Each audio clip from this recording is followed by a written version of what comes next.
Welcome back to a new episode of uncensored talk with অর্পণ।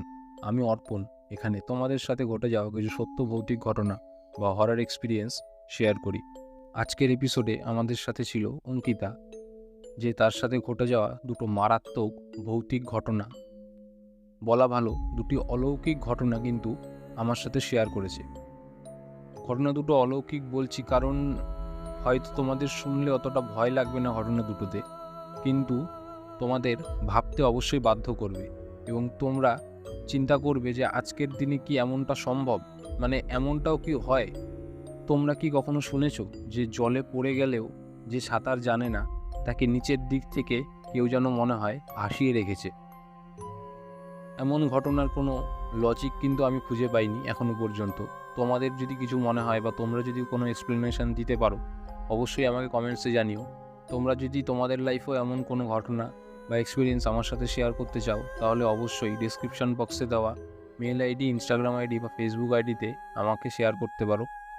এমন ঘটনা যদি তোমরা আরও শুনতে চাও, তাহলে অবশ্যই চ্যানেলটাকে সাবস্ক্রাইব করতে ভুলো না। কে কোথা থেকে ঘটনাটা শুনছো এবং ঘটনাগুলি তোমাদের কেমন লাগছে সেটা আমাকে অবশ্যই জানিও। আর বেশি কথা না বাড়িয়ে সরাসরি ঘটনায় আসছি। হ্যালো অঙ্কিতা। হ্যালো। হ্যাঁ, তো কোইন্সিডেন্টলি আগের এপিসোড যেটা আমার চ্যানেলে এসছে সেটাও অঙ্কিতা নামেরই, কিন্তু দুটো আলাদা আলাদা, নামটা একই হয়ে গেছে। তো তোর সাথে আমার পরিচয় তো আমার বন্ধুর হিসাবেই। হুম। তো তুই বলছিলি যে তোর সাথেও এমন কিছু ঘটনা ঘটেছে যেটা অলৌকিক বা ভৌতিক বা অন্যরকম, যেটার এক্সপ্লেনেশন নেই, যেটা আমি শুনলাম। এক্স্যাক্টলি। তো আমি চাই যে তুই তোর নিজের মুখে ঘটনাগুলো বল, সবাই শুনুক। কি ঘটেছিল বল। আম আচ্ছা, আমি তাহলে আমার সাথে যেটা পার্সোনালি আমার যেটা এক্সপেরিয়েন্স ছিল আমি সেটা দিয়ে ফার্স্টে স্টার্ট করছি। হুম হুম অ্যারাউন্ড 2018-19 আমার এইচএস পরীক্ষার পরে আমি যখন কলেজে স্টার্ট করি, সেই সময় আমাদের এখনো পর্যন্ত আমি যেহেতু জয়েন্ট ফ্যামিলিতে থাকি, তো আমাদের বাথরুমের ভিতরে একটা বড় কুয়ো রয়েছে। আচ্ছা। মানে কুয়োটা এতটাই ডিপ যে যদি ওপর থেকে কেউ দেখে নিচে কিছু দেখতে পাবে না, যে নিচের তলটা কোথায় বা কোথায় গিয়ে শেষ হচ্ছে। তো আমি ওই সেদিনকে আমার কোনো একটা কারণে অনেকটা দুপুর বা বলতে পারিস একটু বিকেলের দিকে হয়ে গেছিল আমার বাড়ি ফিরতে। হুম তো আমি অ্যারাউন্ড ওই 3:30-4টে নাগাদ শ্যাম্পু করতে ঢুকেছিলাম। এরকম না যেটা যাচ্ছি, তো যেরকম হয় আমরা কুয়ো থেকে জল তুলে আমরা তখন শ্যাম্পু করছি, আমাদের বাড়িতে অলরেডি কল ছিল, বাট স্টিল কি মনে হতে আমি সেদিন করছিলাম। আমি ফিল করি যে কেউ আমাকে পেছন দিক থেকে পুশ করেছে, মানে ধাক্কা দিয়েছে, অ্যান্ড আমি কুয়োতে পড়ে যাই। পেছন দিক আমি, থেকে ধাক্কা দেয়? হ্যাঁ, আমি এটা ফিল করেছিলাম যে কিছু একটা পেছন দিকে ধাক্কা দিয়েছে, কিন্তু আমি কিন্তু বাথরুমের ভেতর রয়েছি, হুম আমার দরজা বন্ধ। হুম পসিবল না যে কেউ ঢুকে দরজাটা যা খুললে পরে কেউ ঢুকতে পারবে না হ্যাঁ, আর যদি ভিতরে যাও। দরজাটা খোলেও তাহলে তো তুই বুঝতে পারবি। হ্যাঁ, আর ভিতর থেকে যখন আমি লাগাচ্ছি তো বাইরে থেকে খোলার কোনো অপশন নেই। হ্যাঁ হ্যাঁ। এবার ভেতরেও যে কেউ থেকে যাবে সেরকমও কোনো অপশন নেই। না। তো আমি পড়ে যাই কুয়োতে, মানে আমি নিজে দেখতে পাচ্ছি আমি কুয়োতে পড়ে যাচ্ছি, আমি ডিপ হোলে ঢুকে যাচ্ছি। আচ্ছা আফটার দ্যাট আমি ফিলও করি যে আমি জলে ডুবে যাচ্ছি। আচ্ছা। আমি কিছু সময়ের জন্য আমার মনে হয়েছিল যে আমি আর বাঁচবো না হয়তো, বাট ওই টাইমে আমাকে মনে হয় যে কেউ আমাকে নিচ থেকে পুশ করছে, মানে জলের নিচ থেকে আমাকে কেউ পুশ করছে উপর দিকে। মানে মানে একটু গুছিয়ে বল, বুঝতে পারলাম না ঠিক। জলের নিচ থেকে পুশ করছে মানে বুঝলাম না। আম, দেখ, তোকে যদি কেউ নিচের দিক থেকেও পুশ করে তুই বুঝতে পারবি। হ্যাঁ।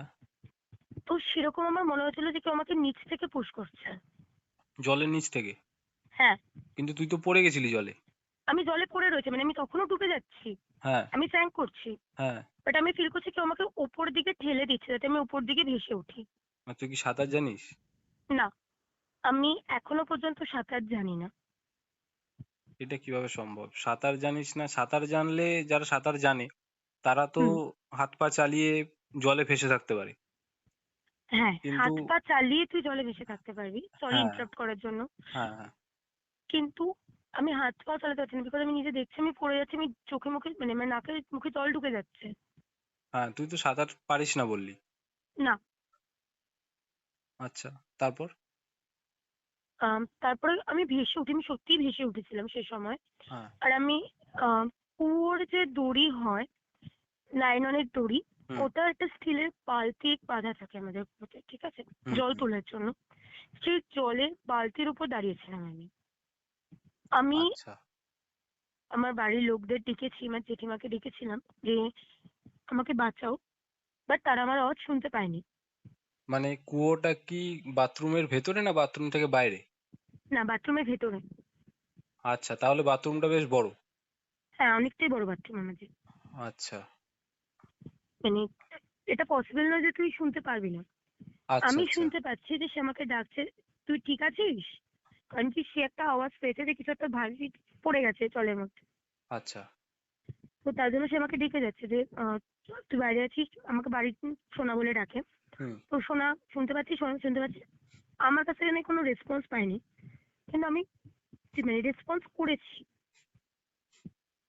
কিন্তু আমার আওয়াজটা তাদের কাছে পৌঁছায়নি। আচ্ছা। সেই সময় বাড়িতে আমার জেঠিমা, আমার বাবা আর জেঠু ছিল। তো আমার জেঠিমার মনে হয় কিছু একটা হয়েছে, আমি হয়তো পড়ে গেছি। কারণ কি, দুটো আওয়াজ পাইছে, একটা কুয়োর বালতি চালের আওয়াজ, হুম। আফটার দ্যাট খুব ভারী কিছু একটা জলে পড়ে গেলে যে আওয়াজটা হয়, হুম। সেরকম আওয়াজ। আর স্বাভাবিক ব্যাপার, আমি তখন যথেষ্ট বড়, বুঝতে পারছিস কলেজে পড়ি, হুম। তো একটা ওয়েট থাকবেই। হুম। তো ওই আওয়াজটাতে তার মনে সন্দেহ হয়। তো সঙ্গে সঙ্গে সে আমার জেঠুকে ডাকে আর বাবাকে বলে যে সোনা হয়তো কুয়োতে পড়ে গেছে। আচ্ছা। আফটার দ্যাট আমার জেঠু আর বাবা এসে দেখে আমি সত্যি কুয়োতে পড়ে গেছি। মানে জেঠু দরজা ভাঙে, তারপরে জেঠু আর বাবা ভেতরে ঢুকে দেখে যে আমি সত্যি কুয়োতে পড়ে গেছি। হুম। আর আমি জাস্ট একটা দড়ি ধরে দাঁড়িয়ে রয়েছি।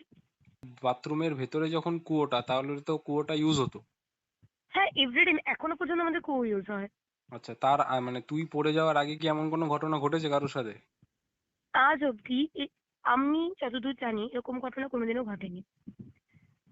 তার মানে আমার বাবার অ্যাকচুয়ালি, আমি বাংলাদেশে আমার দাদুরা থাকতো। হুম। তো দাদু চাকরির সূত্রে কলকাতায় আসে। তখন ওনারা একটা ভাড়া বাড়িতে থাকতেন, তারপরে এই জায়গাটা কিনে ওনারা এখানে থাকেন। তো তার আগে কেউ পড়ে গেছে কিনা তা কিছু আমি জানি না। হ্যাঁ, সেটা জানা সম্ভব না। না, কিন্তু মানে আমার বাবার জেনারেশন থেকে আমি এরকম কোনো ঘটনা শুনিনি। আচ্ছা। এই বাড়িটাতে আমার বাবাদের পরে মানে আমাদের এই দুটো জেনারেশনে বলতে থাকে, তার আগের জেনারেশন কেউ এই বাড়িতে থাকতো না। আচ্ছা, বাড়িটা কি মানে তোর দাদু বানিয়েছিল না কেনা? কেনা। আচ্ছা, কেনা। পুরনো বাড়ি, অনেক বছরের। পুরোনো বাড়ি। মানে তুই এখনো আসলে বুঝতে পারবি, আমাদের একটা উঠোন আছে বিশাল বড়। হুম। উঠোনের ঠিক মাঝখানে তুলসী মঞ্চ, তার 3 দিকে ঘর, একদিকে বারান্দা। এর আগে আচ্ছা। জিনিসটা ছিল দুদিকে ঘর আর দুদিকে বারান্দা ছিল। সেটাকে পরে আর একটা দিক থেকে বাড়ি তোলা হয়, ঘর তোলা হয়। আচ্ছা, তাহলে অনেক বছরের আগেকারই ঘর। হ্যাঁ। মানে এটা তো বেশ অন্যরকম। মানে তুই পড়ে যাচ্ছিস, পেছন থেকে তো ধাক্কা দিচ্ছে, তারপর নিচ দিক থেকে কেউ তোকে ভাসিয়ে রাখছে। হ্যাঁ। নিশ্চয়ই। এবার হ্যাঁ, কিছু পজিটিভ হয়তো ছিল বা কিছু নেগেটিভ ছিল, কিন্তু কি ছিল একদম, সেটা তো আমি ঠিক বুঝতে পারছি না। এটার আমি কোনো এক্সপ্লেনেশন পাইনি। আমি যদি ধরেও নিই যে হয়তো আমাকে কেউ তখন ধাক্কা দেয়নি, আমি হয়তো কোনো প্রকারের স্লিপ করেছিলাম জল তুলতে গিয়ে, হুম। তার জন্য আমি পড়ে গেছি। হুম। বাট আমি এই জিনিসটার আজ অব্দি এক্সপ্লেনেশন পাইনি যে একটা লাইলনের দড়ি, যেই দড়ি ধরে তুই নর্মাল কিছু একটা ভারী জিনিস, যে কোনো যদি একটা 5 কেজি জিনিস আমি ফেলতে দিই, সেটা ছিঁড়ে পড়ে যেতে পারে। হুম। সেখানে আমি যদি কম করেও ধরি, একটা কলেজের মেয়ের ওয়েট অ্যারাউন্ড 45 to 50 কেজি হবে। হ্যাঁ, সেটা কি করে পসিবল যে সেই ভেতর দিকে স্যাঙ্ক না করে ওই দড়ি ধরে ঝুলে থাকতে পারে? সেটাই। এটা তো মানে গ্র্যাভিটির উল্টো দিকে হয়ে গেল। একদমই। আর আমি ওই দড়ি ধরেই উপরে উঠেছি। মানে আমি এতটাই ডিপে ছিলাম যে আমার বাবার পক্ষে আমার হাত ধরে তোলা বা আমার জেঠু করে হাত ধরে তোলা সম্ভব হয়নি। আচ্ছা। আচ্ছা। আমি জাস্ট দুটো রকম লাইলনের দড়ি ধরে উপরে উঠেছি। বেশ অন্যরকম। মানে ভয়ের থেকেও এটা তো শুনে অবাক লাগছে যে এরকমটা কিভাবে সম্ভব। কোনো লজিক একদম, তো আসছে না। এটাই বড় ব্যাপার। মানে আমার যে ঘটনাটা, আমি আজ অব্দি কোনো লজিক পাইনি। আর এই ঘটনাটার পর থেকে আমার মায়ের মধ্যে আমি দেখতে পাই এখনো পর্যন্ত হ্যাঁ। ভীষণ একটা ভয় ধরে গেছে, যে যে কোনো একটা ছোট আওয়াজেও ভয় পায় যে কি হলো। অ্যাকচুয়ালি ওটা আমার পুনর্জন্ম বলতে পারিস প্রায়। আমি মানে ওটা আমি অ্যাকসেপ্টও করিনি যে আমি কিভাবে বেঁচে এসেছি। আর মানে আমি ওঠার পরে, আর সে সময় আমি জানি না কেন আমার সাথে প্রচুর নেগেটিভ থিংস বা প্রচুর অ্যাক্সিডেন্টস হচ্ছিল আচ্ছা। সেই টাইমটাতে। পরপর 2 থেকে 3 খানা অ্যাক্সিডেন্টস এর আমি মুখোমুখি হই ওই টাইমেই। আচ্ছা, আমি মানে জানি ওই না ঘটনাটা ঘটার পরেও তোর সাথে এরকম অ্যাক্সিডেন্টস হয়েছে কিছু? কোন নিয়ে হয়নি, বাট আমার বাড়িতেই অন্য ধরনের অ্যাক্সিডেন্ট হয়েছে, যেটা আমি নর্মাল ভেবেছিলাম হয়তো আমার নিজেরই ভুল। আচ্ছা। তো আমি ওটার জন্য অত পাত্তা দিইনি।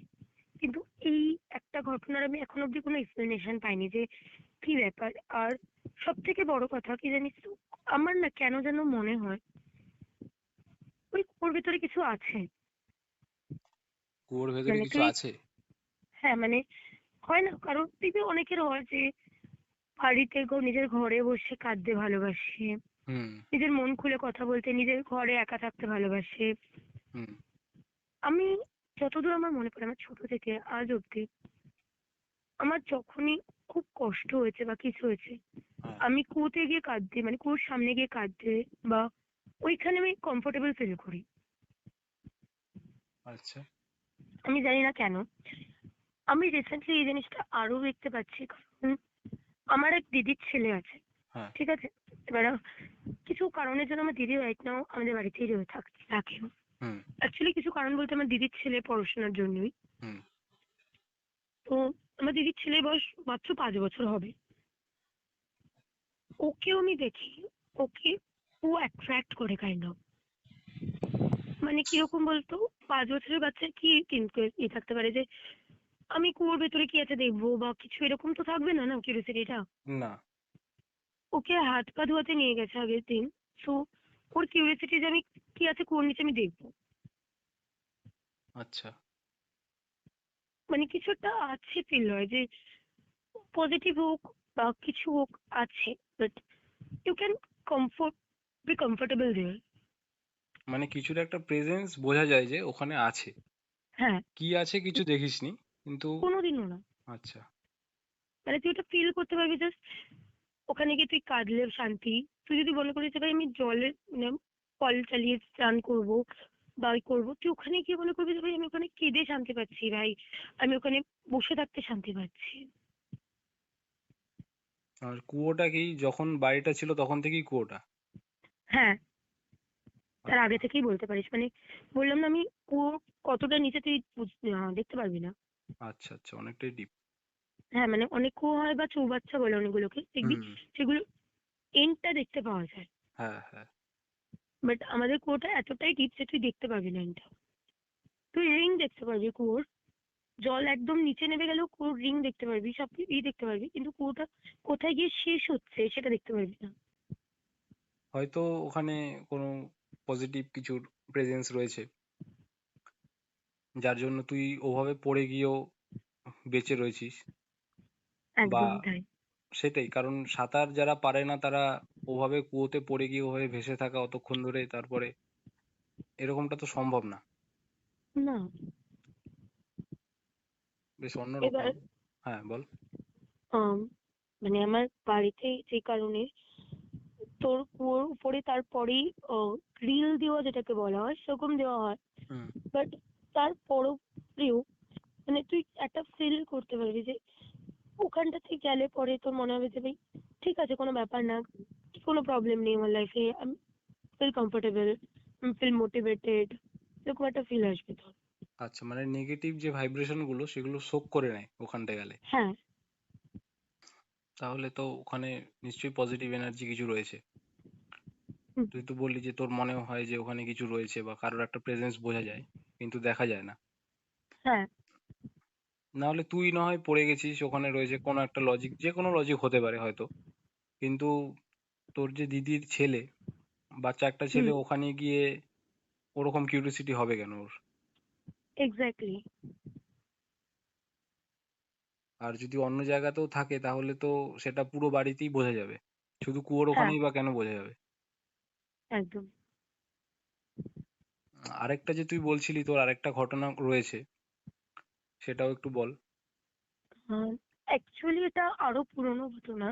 মানে আমি তখন ক্লাস 6-7 এ পড়ি। তো সেই সময় আমার রিসেন্টলি আমার ঠাকুমা মারা যান। আচ্ছা। তো আমি ফিল করি যে অ্যারাউন্ড ওই 12টা 12:30টার সময়, তখন আমি অনেকটা রাত থেকে পড়তাম। আমার মা বাবাও দুজনে আমার সাথে জাগতেন যে ঠিক আছে পড়ছে, আমরা ওকে হেল্প করি। তো আমাদের অ্যাকচুয়ালি যেরকম আমি তোকে বললাম আগেও যে 3 দিকে ঘর। তো আমরা যেদিকে থাকি তার দিকে একটু বাঁদিকে ঘুরলে পরে আমার ঠাকুমার ঘরটা আছে। আচ্ছা। তো আমার ঠাকুমা সবসময় সাদা শাড়ি পরে থাকতেন। তো আমি দেখি যে সামওয়ান ওয়াকিং, কেউ হেঁটে যাচ্ছে মনে হয় সাদা শাড়ি পরে। তো এবারে মা বলে যে কার্তিক তুই জল নিতে গেছিস, আমি জল তেষ্টা পেয়েছিল বলে বেরিয়েছিলাম তখন ঘর থেকে। তো বলে, জল নিতে গেছিস, জল নিয়ে চলে আয়, ওইসব কিছু নয়, ভুল মনে ভুল তোর। এটা আমি এটা নিয়ে কোথায় চলে, দেখেছিস, মানে ঠাকুমার ঘরের সামনে? হ্যাঁ, ওখানে একটা বারান্দা মতো আছে ছোট, তো ওই বারান্দার সামনে। আচ্ছা। তো এবার আমি মা বলে তো, আমি বললাম, হ্যাঁ হতে পারে। যদি অনেক সময় হয় দেখবি যে কোনো চাদর পরে মেলা থাকলে বা কাপড় মেলা থাকলে আমরা ভুল দেখি, হুম। ভয়ই ভুল দেখি অনেক ক্ষেত্রে আমরা। তো হ্যাঁ। তার জন্য ওটা আমি সে মতো মা থেকে বার করে দিই। যথারীতি আবার জল টল নিয়ে এসে খেয়ে জল খেয়ে আমি পড়া করে শুয়ে পড়ি। আমি তখন যেহেতু যেরকম বললাম যে ক্লাস 6-7 এ পড়ি, আমাদের যেরকম মধ্যবিত্ত বাড়িতে যেরকম হয় যে একসাথে তখন মা বাবা সবার দুজনের সাথে শোয়া হতো। হ্যাঁ। হ্যাঁ। তো ওরকম শুয়েছি, অ্যারাউন্ড ওই 2:30-3টে হবে। আমাদের ঘরের দরজায় প্রচন্ড নক করার আওয়াজ হয়। ভয়ে উঠে যাই, আমরা তিনজনেই উঠি। তো এবারে বাবা গিয়ে দরজা খোলে, গিয়ে দেখে কেউ নেই। কেউ নেই? কেউ নেই, কেউ তখ- দরজা ধাক্কিয়েছে, পুরো আওয়াজ পাওয়া গেছে কিন্তু কেউ নেই সেখানে। তখন কটা বাজে, 2:30 3টে? 2:30-3টে। আচ্ছা, তারপর?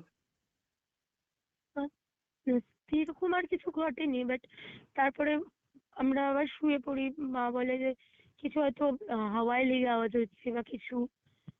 তো ওরম ভাবে শুয়ে পড়া হয়। কিন্তু তারপরে আমার ঠাকুমার কাজ হয়, সবকিছু হয়, তারপর থেকে আজ অব্দি ওইরকম ভাবে কোনো নক করার আওয়াজ বা কিছু হয়নি। ওই নক করার আওয়াজটা কিসের থেকে হয়েছিল কেউ, মানে আমি কিছু জানি না। জাস্ট দেখবি আমাদের এখন অব্দি কাঠের দরজা যেরকম আওয়াজ হয় না যে ধাক্কা দিলে পরে, হুম হুম। সেরকম আওয়াজ হয়েছে। বাট কে করেছে বা কিছু, কেউ ছিল না। এবং ঘুম থেকে ওঠার পরে যখন সকালবেলা জিজ্ঞাসা করা হয়েছে আমার কাকা জেঠাদেরকে, হুম। তারা বলছে কেউ তখন আওয়াজ করেনি, আচ্ছা। কেউ ডাকেনি। তো আওয়াজটা কিসের হয়েছে কেউ জানেই না। এটা ঠাকুমা মারা যাওয়ার কতদিন পর? তখনও শ্রাদ্ধের কাজ হয়নি, তার আগেই। আচ্ছা আচ্ছা, তাহলে বেশি দিন না। না মানে এবারে আমি ঠিক বেসিক্যালি বলতে পারবো না কতদিন পরে ছিল ঘটনাটা, হুম। কারণ অতটা মনে নেই। কিন্তু মানে শ্রাদ্ধের কাজ হয়নি, তার আগেই হয়েছিল। মানে মারা যাওয়ার একদম পরপরই আর কি? হ্যাঁ। আর আমার ঠাকুমার স্বভাব ছিল, আমার ঠাকুমা না মানে আমার বাবাকে মাকে খুব ভালোবাসতো, আমাদেরকে খুব ভালোবাসতো। হুম। তো মাঝ রাত্রে যখন তিনি ঘুমাতে পারতেন না, ওনার শেষ বয়সের দিকে আহ বয়সজনিত কারণে ঘুম হতো না রাত্রিবেলা। হুম। তো উনি আমাদের ঘরে এসে দরজা ধাক্কাতেন, মা বাবা দরজা কেউ দিতেন, তো উনি আমাদের কাছে এসে শুয়ে পড়তেন। আচ্ছা। তো উনি এসেছিলেন কিনা, কি হয়েছিল কিছু জানি না। হয়তো এটা তোর ঠাকুমাও হতে পারে, কারণ এরকমটা এক্সপিরিয়েন্স আমার সাথেও আছে। কারণ কেউ মারা যাওয়ার যতদিন না তার শ্রাদ্ধ হচ্ছে ততদিন তো সে মুক্তি পায় না, না? হুম। তার আত্মাটা ঘুরে বেড়ায়, কারণ তার যে আপনজন আছে, প্রিয়জন আছে, সেখানেই তার বাড়িতে যে সেখানে থাকতো সেখানেই ঘুরে বেড়ায়। এর জন্য হয়তো তুই একদম। দেখেছিলি। হুম। আর তুই তো বললি যে তোর ঠাকুমার অমন স্বভাবও ছিল যে দরজা ধাক্কানো এসে তারপরে শুতো তোদের সাথেই। হ্যাঁ, কারণ তারা তো অত তাড়াতাড়ি মায়ারা ত্যাগ করে যেতে পারে না। একদমই তাই। কারণ এরকম আমার সাথেও এক্সপিরিয়েন্স আছে। তো এইটুকু এক্সপিরিয়েন্স দিয়ে আমি বলতে পারি যে হয়তো তোর ঠাকুমাই সেটা ছিল। ভুল দেখিসনি হয়তো। জানি না, হয়তো সত্যিই উনি ছিলেন। হয়তো আমাদেরকে শেষবারের মতো আশীর্বাদ করতেই এসেছিলেন উনি। একদম। কারণ তারা তো অত সহজে, তুই বল না, হঠাৎ করে কেউ যদি মারা যায় তার তো অনেক ইচ্ছে থাকে, বা ইচ্ছে না থাকলেও সে তো তার প্রিয়জনকে ছেড়ে যেতে পারবে না, না? পরিবারকে হঠাৎ সেটাই। করে ছেড়ে সে তো মানতে পারে না, বা তার শ্রাদ্ধ হয় না, সে মুক্তিও পায় না। হুম। এর জন্যই হয়তো তার আত্মাটা ঘুরে বেড়ায়, এমন মাঝে মাঝে দেখা যায়। আর তারপরে তো তুই বললি যে তোর শ্রাদ্ধ হওয়ার পর আর দেখতেও পাসনি, এমন কিছু হয়ওনি। হুম। তো তাদের দিয়ে সেরকম কিছু হয়নি। হুম, তো এমনটা হয়। তো ঘটনা দুটো বেশ ভালো, কিন্তু প্রথম ঘটনাটা যখন আমি শুনলাম তখন এখনো পর্যন্ত আমি বুঝতে পারছি না যে ওটা কিভাবে সম্ভব। তবে আমি তোকে বললাম না, আমি এত বছরেও এটা আমার 2018-19 আমি বললাম যেরকম হুম হুম ঘটনাটা, হুম, মানে 5 বছর হয়ে গেছে মিনিমাম, কিন্তু আমি আজ অব্দি ঘটনাটার কোনো এক্সপ্লেনেশন নিজেও পাইনি। কিন্তু এমন কিছু না যেটা তোদের ক্ষতি করছে বা নেগেটিভ কিছু বলে তো মনে হয় না। না, নেগেটিভ কিছু না, মানে কোনো ক্ষতি করছে না, কিন্তু মানে উনি আছেন হুম। বা রয়েছেন, তোকে কিছু, কমফোর্ট করার হ্যাঁ, জন্য রয়েছেন। কিছু একটা দ্যাটস রয়েছে। ইট। সেটাই। তাহলে তোর সাথে আবার পরের কোনো ঘটনাতে কথা হবে। অবশ্যই। এটাই ছিল আজকের দুটি ঘটনা। তোমাদের ঘটনা দুটি শুনে কেমন লাগলো তোমরা অবশ্যই আমাকে কমেন্টসে জানিও। তোমাদের কি মতামত, বা তোমাদের কাছে যদি এর কোনো লজিক্যাল এক্সপ্লেনেশন থেকে থাকে তাহলে আমাকে কমেন্ট করো। এবং তোমরা যদি আরও এই ধরনের ঘটনা শুনতে চাও তাহলে অবশ্যই চ্যানেলটাকে সাবস্ক্রাইব করো। তোমাদের লাইফেরও যদি এমন কোনো ভৌতিক ঘটনা বা এক্সপিরিয়েন্স থেকে থাকে তাহলে আমার সাথে শেয়ার করতে পারো। শেয়ার করার জন্য ডেসক্রিপশন বক্সে দেওয়া মেল আইডি, ইনস্টাগ্রাম আইডি বা ফেসবুক আইডিতে গিয়ে সেখানে আমার সাথে তোমাদের ঘটনা শেয়ার করতে পারো। এই ধরনের ঘটনা আরও শোনার জন্য চ্যানেলটিকে সাবস্ক্রাইব, এবং যদি এই ভিডিওটা ভালো লেগে থাকে তাহলে অবশ্যই ভিডিওটাকে লাইক করতে ভুলো না। কে কোথা থেকে শুনেছো ঘটনাটা এবং তোমাদের কেমন লেগেছে অবশ্যই আমাকে জানিও। তো দেখা হচ্ছে পরের এপিসোডে কোনো হরার এক্সপিরিয়েন্স বা ইনসিডেন্টস নিয়ে। ততক্ষণের জন্য বাই বাই।